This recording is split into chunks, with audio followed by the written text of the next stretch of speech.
Handang magbigay ng tulong pinansyal ang bansang Australia sa Pilipinas para sa pagsusulong ng kapayapaan po sa bansa. Itong kabilang sa mga tinalakay sa courtesy call ni Australian Foreign Minister Julie Bishop kay Pangulong Duterte sa lungsod ng Davao noong Biyernes. At ayon po sa Pangulo, wala silang napag-usapan hinggil sa issue ng human rights. Si Joy Gumatay sa detalye.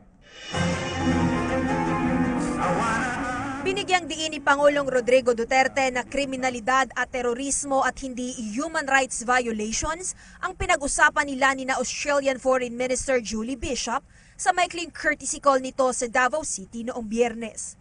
Maaalalang binatikos ng Human Rights Watch Australia ang pagbisita ni Bishop kay Pangulong Duterte. Gayong malaking issue sa organisasyon ang di umano'y kaso ng extrajudicial killing sa bansa sa kasagsagan ng gera laban sa iligal na droga. Gayon rin ang pagsasaligal ng parusang kamatayan. We never discuss human rights. Okay. They are so courteous. Maybe alam nila. Because if you say that, if you utter those things in my presence, you'll get an insult.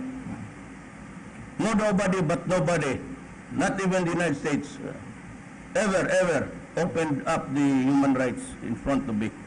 Samantala, hindi naman nakaapekto sa matagumpay na pagpupulong ni na Foreign Minister Bishop at Pangulong Duterte ang suwestyon ng Human Rights Watch Australia na suspendihin ang ibinibigay na police assistance at training programs ng Australia sa Pilipinas hanggang sa nagpapatuloy ang gera laban sa droga ng Administrasyong Duterte. Sa katunayan, kinumpirma pa ni Australian Foreign Minister Bishop na handa silang magbigay ng tulong pinansyal na aabot sa higit kumulang 40 milyong dolyar para naman pondohan ang mga inisyatibo sa pagkamit ng kapayapaan sa gitna ng pamahalaan at ng komunistang grupo. Para sa PTV News, Joy Gumatay, Davao City.